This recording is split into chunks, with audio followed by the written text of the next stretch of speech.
Ahead of their toughest test of the season, with the Detroit Tigers coming into Truist Park for 3, the Braves sent Ha-Seong Kim out on a rehab assignment. Let's talk about it.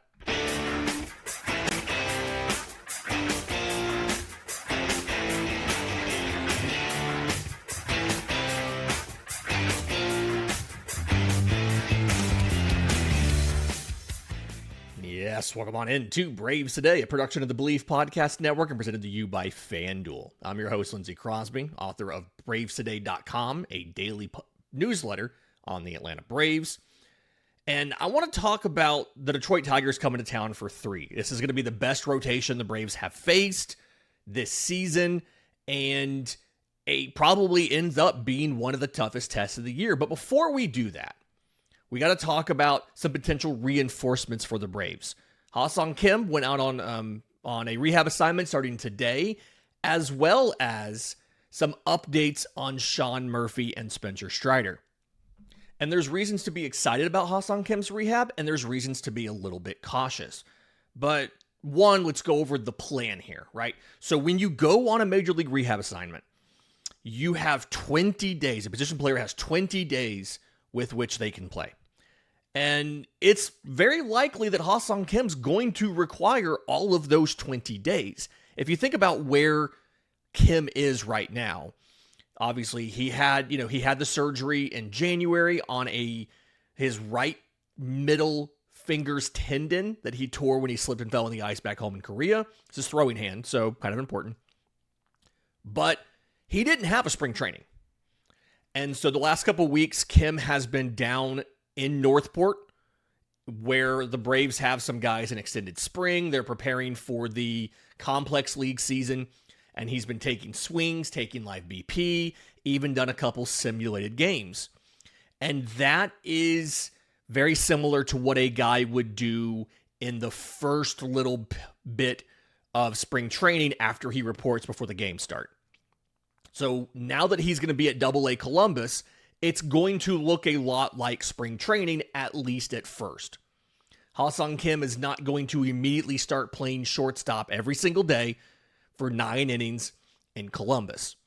And you can look at the rehab plan he had last year when he rehabbed his shoulder surgery in AAA when he was part of the Tampa Bay Rays. He didn't actually take the field defensively until the 5th game of his rehab. He had a start at DH, then he had an off day, then he had 2 DH starts, then he had an off day, then he had a DH start, then he played second base the final game of the homestand, and then he went with them on the road after an off day on Monday. On Tuesday, he played second base, then he made back-to-back appearances, but he was at DH, then he played shortstop, then he got a day off, then he played shortstop, and then he DH'd, and then he got a day off. They're going to ramp him up in this process. The whole idea here for Ha-Seong Kim is the goal is to build him to that final week of rehab, right? He can play 4 straight games, right? Maybe 5 straight games. But he's not going to be starting off right away in Columbus playing shortstop every single day. I don't think Atlanta's going to have him playing second base like Tampa Bay did, but the point is they're going to ease him into that.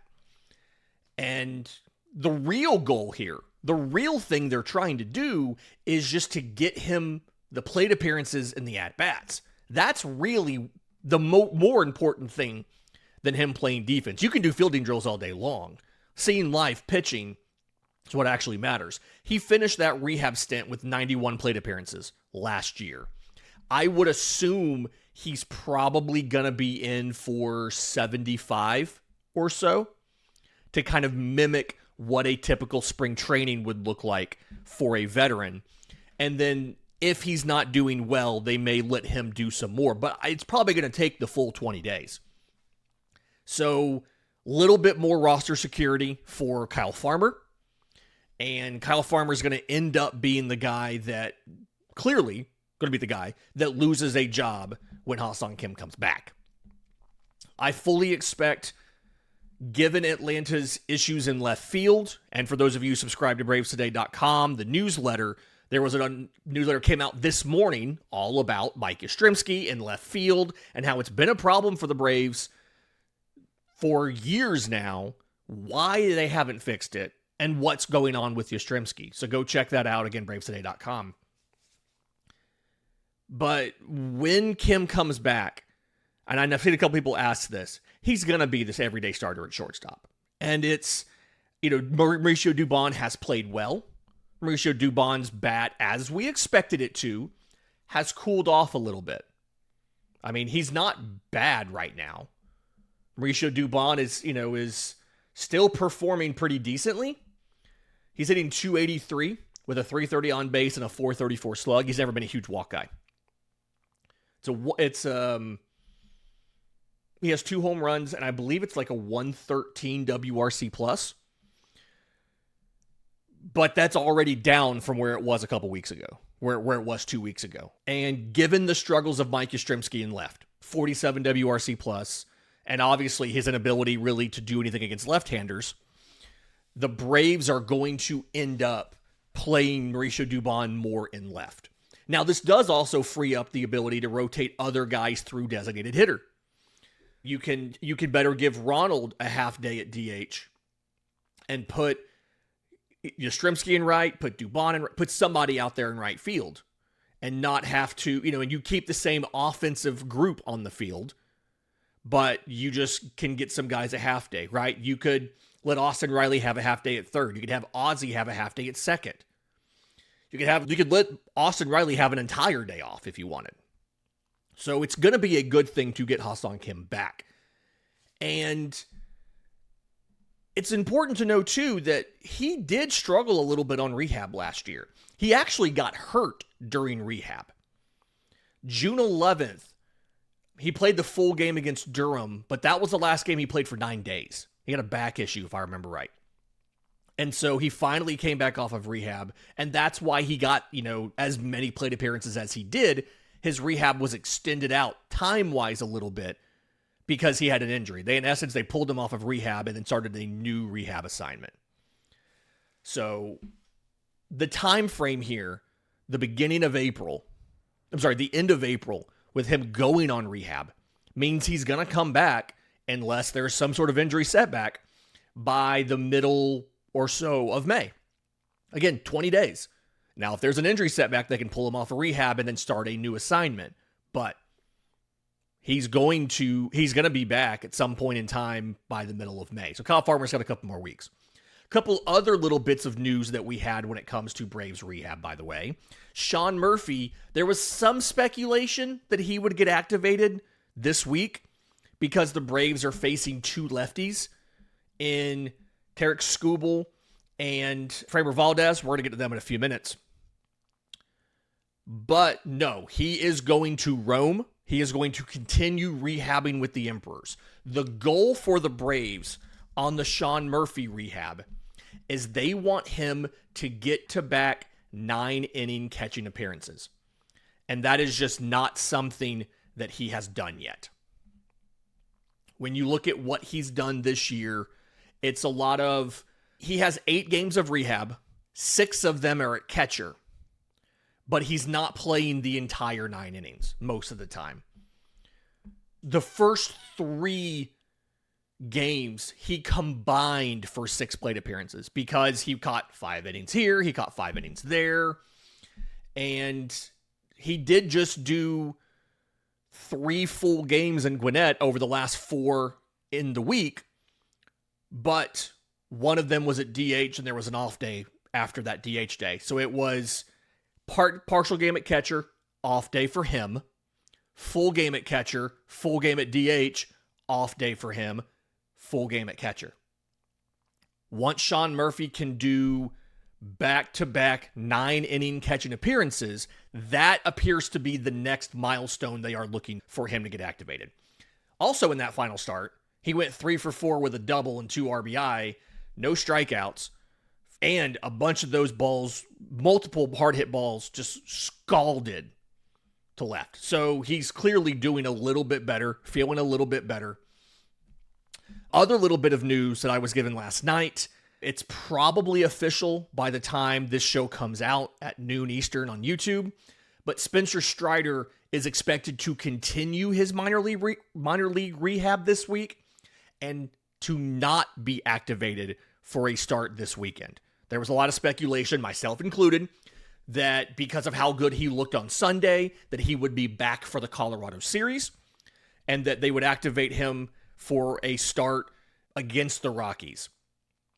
From what I've been told, what I was told last night, he is going to go on rehab this week, make one more rehab start, and then they will consider activating him, which means, obviously, he is not going to start in that Colorado series, and so Atlanta needs to kind of figure out what the plan's going to be there. In just a minute, let's talk about the Tigers, because I think this is a really interesting team, and like I said up front, this is probably the hardest test the Braves have faced all year. We'll talk about that next, right here on Braves Today. But first, today's episode is brought to you by our friends at Grand Slam Getaways. Braves fans, if you ever dreamt of going on the ultimate baseball road trip, this one's for you. Grand Slam Getaways offers bucket list baseball bus trips designed for fans who love the game and want to travel in style. All of these trips depart from Atlanta include field level tickets, 3-star hotels, daily breakfast, a full slate of ballparks, and other activities. Each trip includes at least 2 Braves road games, plus appearances by former MLB players, giveaways, and fun side trips to places like the Louisville Slugger Museum, the Bull Durham filming locations, and more. Whether you're retired, a baseball nut, or looking for a parent-child summer adventure, this is a stress-free way to hit the road with fellow fans. There are 2 remaining trips to choose from, June to the Midwest and July to the Northeast, and these are all timed to match up with some Braves road games. So reserve your spot now with a small deposit. Head to grandslam-getaways.com to make this summer a Grand Slam. Check it out now, grandslam-getaways.com to let the baseball adventure begin. Welcome back to Braves Today. Lindsay Crosby. Let's talk about the Tigers, because the Detroit Tigers are, to me, a kind of confusing team.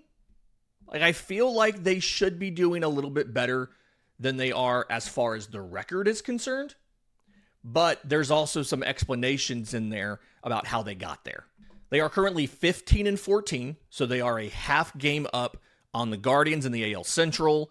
They're 5-5 in their last 10, and they've been nearly unbeatable at home. The Tigers are 10-2 at home.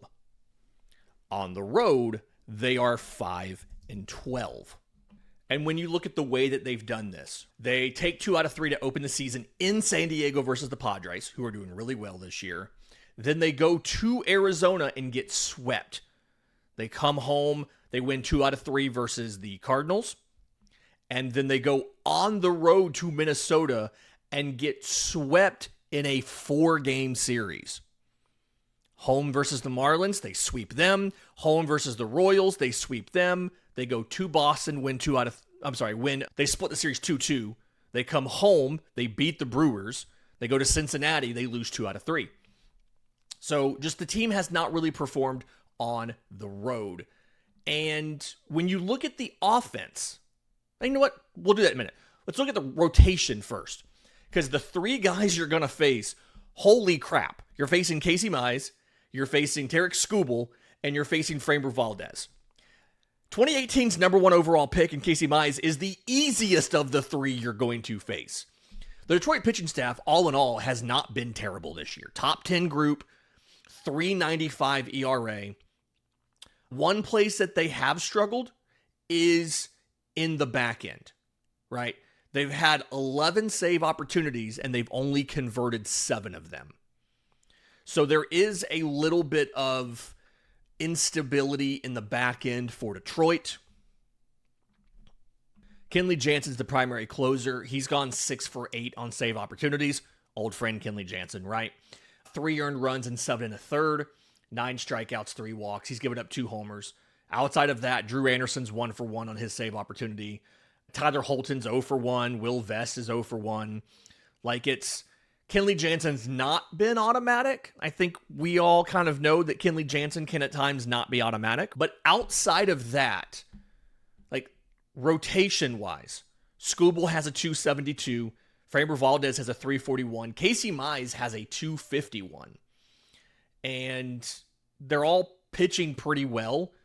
But each one of these guys has also been susceptible at times to some struggles. Skubal, for instance, his 6 starts, I'm going to jokingly call it a blow-up. For Skubal, it's a blow-up. But against Minnesota, in that 4-game set that they lost, Skubal allowed 4 earned runs on 8 hits and 2 walks in 4 2/3 innings. Now, he still struck out 7, but that's a struggling start for him.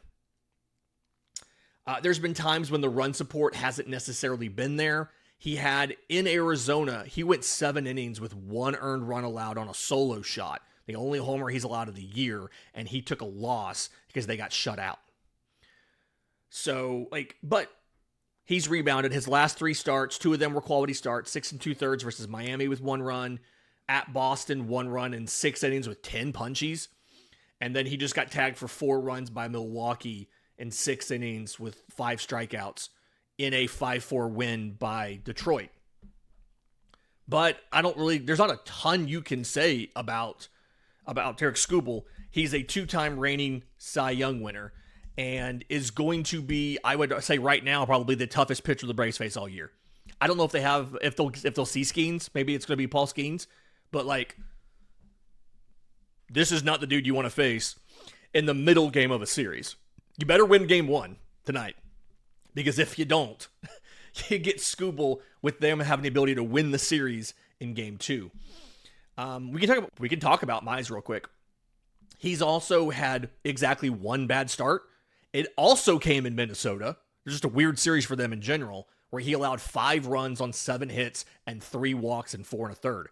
But outside of that, 6 innings, 1 run. 5 2/3, 1 run. 6 2/3 scoreless. 6 innings, 1 run.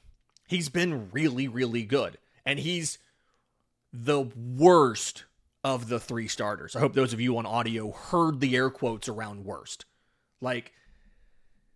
Not an easy guy to face. And then when you get to Framber Valdez, he's also had 1 bad start. Stop me if you've heard this before. It came against Minnesota. He allowed 8 runs on 10 hits in 5 innings in an 8-6 loss. But outside of that, he has 4 other quality starts in his 6 starts of the year. He opened up the season with 1 earned run in 6 innings. Then he had 6 shutout innings against St. Louis, 1 run in 7 innings against Kansas City, which feels like it's not that hard to keep Kansas City's offense down. 1 run in 6 innings in Boston, and then 2 runs on 4 1/3 in Cincinnati against the Reds. And I think that Red start can kind of show you Atlanta's game plan and what it's going to have to be in this series. Because Framber Valdez, again, 2 runs on 4 hits. He does give up a homer, but he also walked 5. He was pulled with 1 out in the 5th inning at 89 pitches.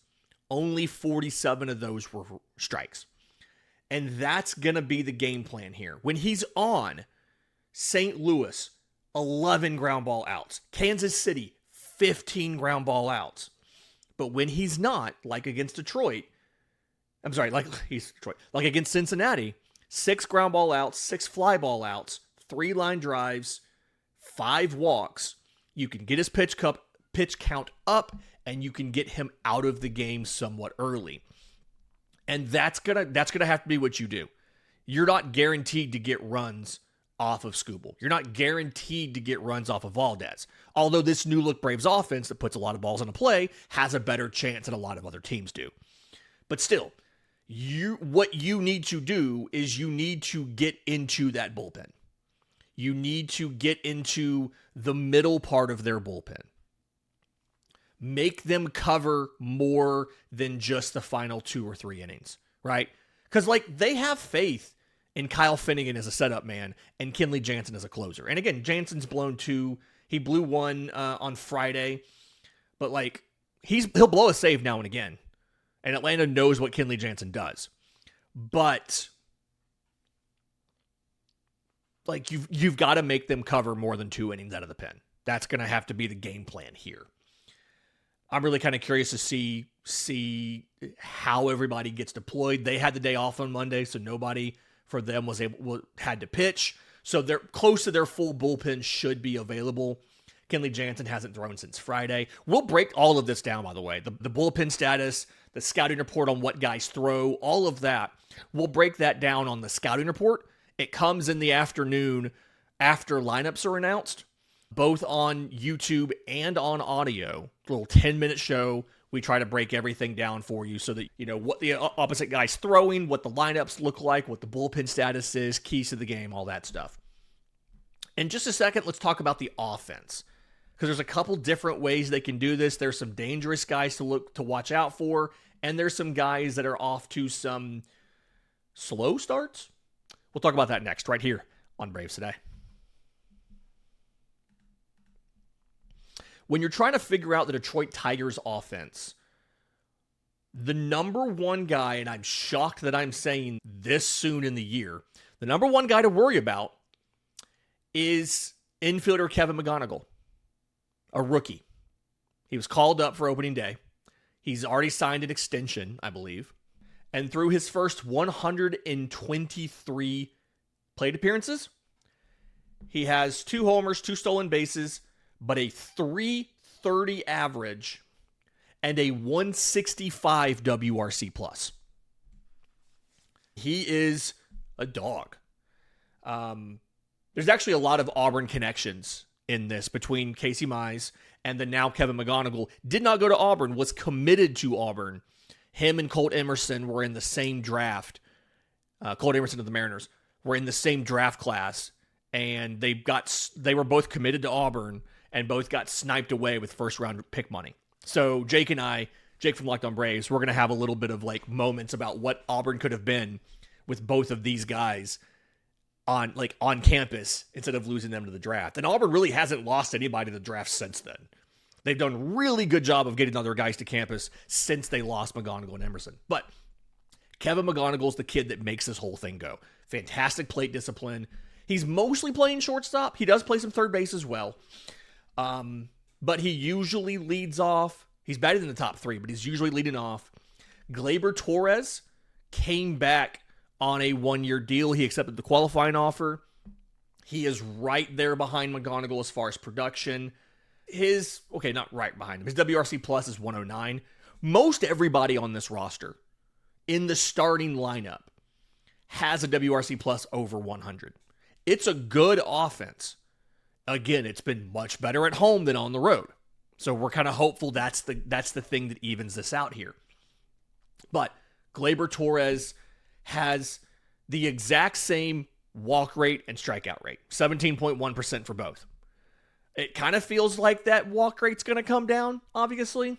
Like he's only hitting 250, and he's not really slugging that well. 2 homers, 330 slugging, but his on base is 382. Colt Keith batting third. No home runs on the year, but he's still hitting 317. His WRC plus is, I think it's like 110.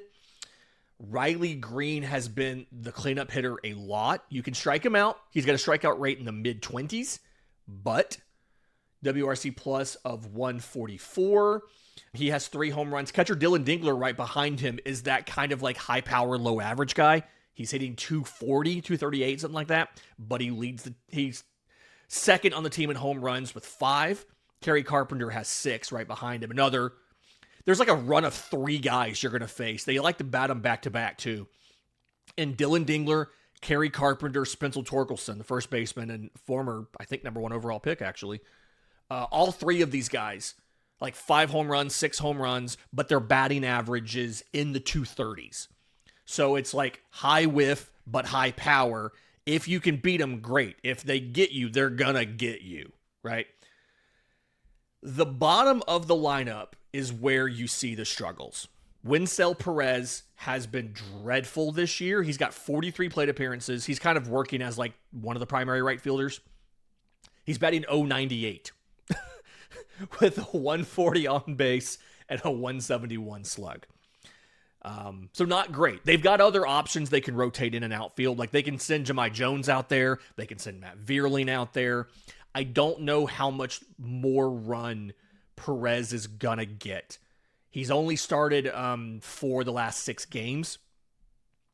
And Javi Baez, who has been working as a center fielder, has also covered some second base and shortstop while they do load management, right? Like Gleyber Torres went to DH for a day and then had a day off. McGonigle moved from shortstop to third base for a couple games. And so Baez came in from center field. He covered shortstop, he covered second base, then he got a day off. There's a lot of load management here in this group. Matt Vierling off the bench plays a lot of like center field and right field. He technically can play anywhere, but it's a lot of center field and right field. Jahmai Jones is like a corner guy, right field DH, that's it. Ha-Yu Lee, they acquired via trade. He made his debut this year. I think he hit his first home run just the other day, but he's like a non-shortstop infielder, second base, third base, things like that. But we're not worried about the bench. We're worried about 1 through 6, 1 through 7. You got a couple guys in here who can catch you and take you deep. We've got a couple guys that are running batting averages over 300. It's actually a really well-constructed lineup in the first 6 batters. A couple guys that are good at batting averages, good at getting on base. A couple guys who are good at driving dudes in. There's more whiff than you'd like. So because of that, they strand runners from time to time. But it's still a really good overall offense. And they're able to convert it more often than not. So the way that Atlanta deploys the relievers is going to be really important. Like if you're trying to figure out when to use Aaron Bummer and when to use, let's say, Tyler Kinley, you're going to want the guy with the ground ball propensity in Bummer to face McGonigle and Torres, some of the guys at the top of the order. And then from there, you're going to want to swap to the swing and miss guys to face a Dingler, to face a Carpenter, to face a Torkelson, and try and just not let them put balls in play. Because if they put balls in play, more often than not, it's going to be a hard hit ball, it's going to be in the air, and it could be a home run. So how Walt Weiss uses the bullpen is going to be really interesting on this one. Kind of curious just to see how that works out. But Braves Today sponsor FanDuel does have Atlanta favored tonight. In the scouting report for each day, we'll break down everything as far as, like, for each day. Again, we're going to break down the pitch mix, what the guy does, the bullpen status, and all of that. Because Atlanta's bullpen, I think, is going to be big here, right? The pitching matchups don't necessarily favor the Braves.